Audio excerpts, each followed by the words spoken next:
Assalamualaikum warahmatullahi wabarakatuh. Bertemu lagi dengan kita di channel Biblionarsisis Official. Saya dengan Alfi Muhammad Firdaus dan kawan saya yang sama-sama membangun channel Biblionarsisis Official ini. Silakan, Bung. Saya dengan Fajar Rahmawan. Jadi pada kesempatan kali ini kita akan membahas sebuah buku yang fenomenal. Buku yang berjudul 100 Tokoh Paling Berpengaruh di Dunia. Tanpa lama-lama, tanpa basi-basi, yuk kita langsung mulai pembahasannya. Silakan, Bung. Ya, terima kasih.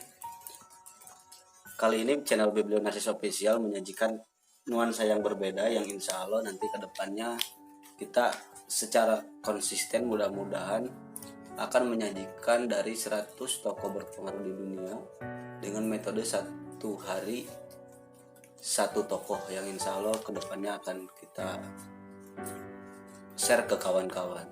Jangan lupa tetap support channel ini. Jadi di dalam buku 100 tokoh paling berpengaruh di dunia ini kita akan membahas apa kira-kira? Apakah semacam katalog atau semacam list nama aja atau ada hal-hal yang penting? Nah, pilihan kami channel Biblionarsisis Official dengan menentukan buku 100 tokoh berpengaruh di dunia karena saya rasa buku ini penting untuk di-share ke kawan-kawan yang mana kita tidak hanya tahu urutan tetapi tahu oh ini alasan kenapa nomor satunya harus ini, nomor 2 harus ini, nomor 3 dan lain sebagainya. Dan kita juga penting untuk mengetahui pengaruh-pengaruh tokoh yang nantinya akan kita bahas dalam episode ini. Selain itu kita juga bisa melekatkan sejarah, benar ya? Oh iya. Nah, tadi kan disebutkan bahwasannya kita akan tahu siapa sih tokoh yang paling berpengaruh gitu ta. Adapun bagaimana sih seorang Michael Hart gitu ketika menempatkan tokoh, misalkan tokoh A di posisi pertama, tokoh B di posisi kedua. Sebenarnya apa yang mendasari Michael Hart untuk membuat daftar seperti itu? Nah, Michael Hart memiliki dasar tentunya dalam menempatkan siapa tokoh yang pantas dinobatkan dalam urutan nomor 1 dan seterusnya. Kalau saya baca di pendahuluan bukunya dalam edisi yang terbaru bahwa Michael Hart ini dengan alasan ia memilih siapa tokoh yang berpengaruh, bukan siapa tokoh yang terbesar.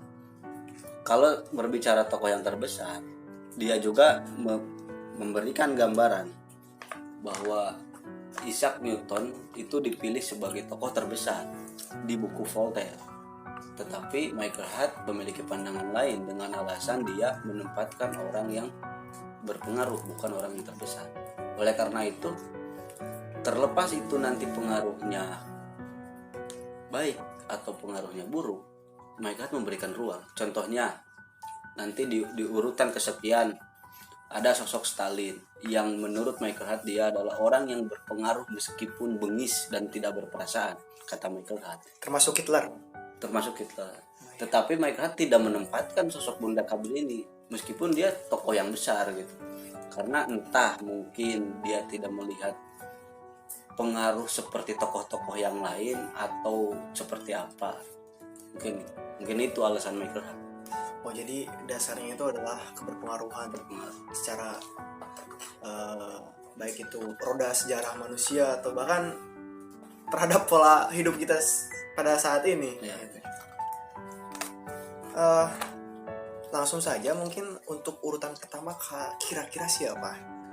Di urutan pertama Michael Hart menempatkan sosok Nabi besar Muhammad SAW sebagai orang yang dinobatkan sebagai nomor 1 yang paling berpengaruh di dunia.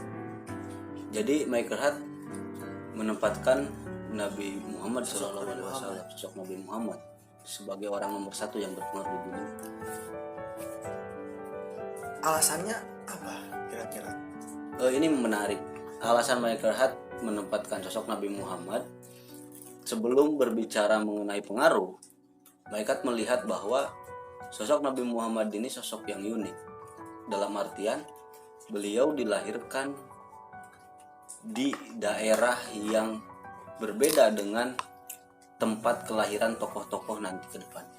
Dalam artian sosok Nabi Muhammad dilahirkan di Arab, yang mana bagiannya itu Arab di bagian yang tidak memiliki sejarah peradaban yang besar. Atau suka dikenal dengan bangsa jahiliyah gitu Nah, pada saat. kalau dalam pemahaman kita Ya. kita menyebutnya jahiliyah gitu. Ya. Tetapi nanti beberapa abad kemudian peradaban itu berubah Karena Nabi Muhammad itu karena sendiri. Nabi Muhammad itu sendiri. Oh, iya. Bahkan melintas tidak hanya di tempat kelahirannya gitu. Iya. Tidak hanya di tempat kelahirannya, melintasi benua-benua, lintas abad, bahkan sampai sekarang pengaruhnya masih kita saksikan gitu. Itu yang menjadi salah satu alasan mereka menempatkan Nabi Muhammad sebagai orang nomor satu yang paling berpengaruh di dunia. Selain itu, kira-kira yang lebih jelasnya apa gitu? Selain bahwa Nabi Muhammad itu faktanya dilahirkan di negeri yang boleh dikatakan tidak terlalu besar peradabannya pada saat itu. Alasan selain tempat kelahiran Nabi Muhammad. Nah, itu dari segi pengaruh terhadap latar belakang keadaan daerah, mungkin bisa disebut seperti itu. Ya. Ada alasan lainnya dari sudut pandang agama. Misalkan Michael Hart menempatkan Nabi Muhammad di atas Nabi Isa, padahal dari segi sejarah Nabi Isa kan lebih Oh iya, dahulu, Nabi sebelum Nabi Muhammad. Tetapi Michael Hart menempatkan sosok Nabi Muhammad di atas Nabi Isa dengan alasan bahwa Nabi Isa pada waktu itu beliau merupakan sosok orang yang berpengaruh secara moral dan etika Nasrani. Tetapi kedepannya Nabi Isa juga dilanjutkan dalam pemahaman saudara-saudara kita yang Nasrani, itu dilanjutkan oleh Santo Paulus dalam penyebaran teologi Nasraninya. Nah, berbeda dengan Nabi Muhammad. Bahkan mereka berbicara ketika sosok Nabi Isa dan Santo Paulus digabungkan, tetap Nabi Muhammad lebih unggul. Karena Nabi Muhammad berjuang itu sendirian, pertamanya sendirian, sampai berdakwah sembunyi-sembunyi, baru nanti berani berdakwah dengan dituntun oleh wahyu yang kita kenal untuk berdakwah secara terang-terangan.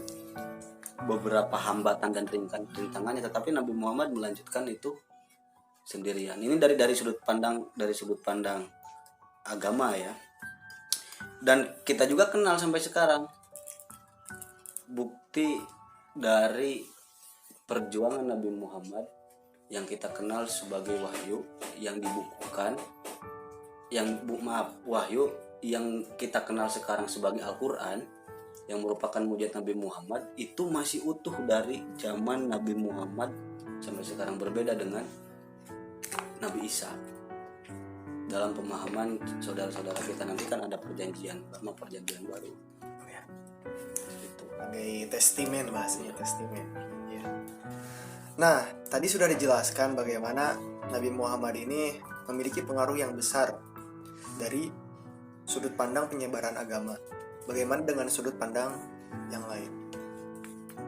Nah, menariknya juga Michael Hart memasukkan alasan-alasan di mana sosok Nabi Muhammad merupakan sosok yang berbeda dengan sosok-sosok yang lain. Dalam artian, di samping beliau sebagai sosok panutan agama dalam pemahaman agama Islam, Nabi Muhammad juga sebagai sosok tokoh yang berpengaruh dari sudut pandang duniawi. Maksud duniawi itu beliau sebagai tokoh politik, beliau sebagai tokoh negara, beliau sebagai panglima perang dan lain sebagainya, dengan bukti-bukti sejarah yang begitu lengkap gitu. Contohnya ketika dua fase berdakwahnya Nabi Muhammad ketika di Mekah dan Madinah pada waktu itu. Nabi Muhammad di Madinah, di samping beliau sebagai tokoh agama, beliau juga sebagai tokoh negara, sampai mencetuskan Piagam Madinah sebagai solusi atas kondisi pada saat itu. Dengan alasan itu nantinya menjadi kekuatan baru bagi para pengikutnya, untuk menjadikan tauladan terhadap pribadi Muhammad. Kalau misalkan saya dengar-dengar dari buku, misalkan buku Leslie Hazelton gitu, bahwasannya memang pada saat Nabi Muhammad mengurus atau menjadi tokoh negara di Madinah itu, memang beliau itu bisa menyatukan suku-suku, apa ya, itu benar? Nah itu pengaruh di antara pengaruh besar beliau yang pada waktu itu Nabi Muhammad menjadi solusi pemersatu terhadap kondisi Yasrib yang sedang tidak stabil lah, bahasanya tidak stabil, dan Nabi Muhammad sebagai juru kunci pemersatu suku-suku yang sedang Kayak seperti terkotak-kotakan gitu masyarakat. terkotak-kotakan, ada Aus, ada Khazraj, ada bahkan lintas agama ya, ada Nasrani, Yahudi pun bahkan lintas agama. mengikuti sistem yang dibangun, sistem politik negara yang dibangun oleh Nabi Muhammad. Itu salah satu pengaruh besar Nabi Muhammad dalam sudut pandang kenegaraan. Grand Design. Tadi kan disebutkan kalau Nabi Muhammad itu memiliki solusi sistem pemerintahan yang emang bisa menyatukan warganya gitu. Adapun kira-kira Grand Design seperti apakah yang diusung oleh Nabi Muhammad sehingga bisa menjadi pemimpin yang sangat memberikan solusi lah gitu. Nah, kalau berbicara Grand Design, karena berbicara sosok Nabi Muhammad yang mana secara pribadi beliau merupakan sosok yang tidak mungkin secara apa ya bahasanya, tidak mungkin tiba-tiba memberikan solusi gitu, karena beliau sosok Nabi yang mana dalam pemahaman agama Islam seluruh tingkah laku, tingkah ucapnya pribadi Nabi Muhammad selalu dituntun dengan yang namanya wahyu. Oleh karena itu, dengan keyakinan besar terhadap Allah Subhanahu wa Ta'ala, maka Nabi Muhammad tidak pernah mengingkari apa yang diterimanya dalam bentuk wahyu itu. Dan itu nantinya menjadi kekuatan selanjutnya, menjadi motivasi, menjadi inspirasi terhadap umat-umat yang mengikuti Nabi Muhammad. Itu menjadi inspirasi. Jadi ini juga sebagai sebuah apa ya, sebuah motivasi dan inspirasi bagi kita ya, bahwa agama Islam tuh ternyata bisa menjadi sebuah rahmat bagi alam. Jadi terlihat dari bagaimana pribadi Muhammad itu ada. Lalu gini, di buku Michael Hart beliau memberikan catatan sejarah ketika Nabi Muhammad lahir di Arab. Itu sudah dikelilingi dengan kerajaan-kerajaan yang mapan lah, katakan yang mapan. Di timur lautnya itu kan ada Persia, di barat lautnya ada Bizantin, Romawi Timur, yang mana Konstantinopel menjadi pusatnya. Tetapi nanti ke depannya kerajaan-kerajaan itu bisa direbut oleh golongan-golongan Arab dengan terinspirasi oleh sosok Nabi Muhammad, yang nantinya dilanjutkan oleh para sahabat seperti Abu Bakar, Umar. Dan itu nantinya sampai ke daerah Afrika Utara, bahkan ke Eropa, ke Spanyol, bahkan Imperium Arab dengan inspirasi sosok Nabi Muhammad itu bisa membentang imperiumnya dari India ke Samudra Atlantik. Itu menjadi salah satu alasan mereka menempatkan sosok Nabi Muhammad sebagai orang yang berpengaruh, dan pengaruhnya sampai sekarang. Jika di negara-negara lain atau jika di bagian-bagian lain seringkali kehadiran agama ini menjadi pemecah problem, ya, menjadi problem bagi suku-suku yang ada.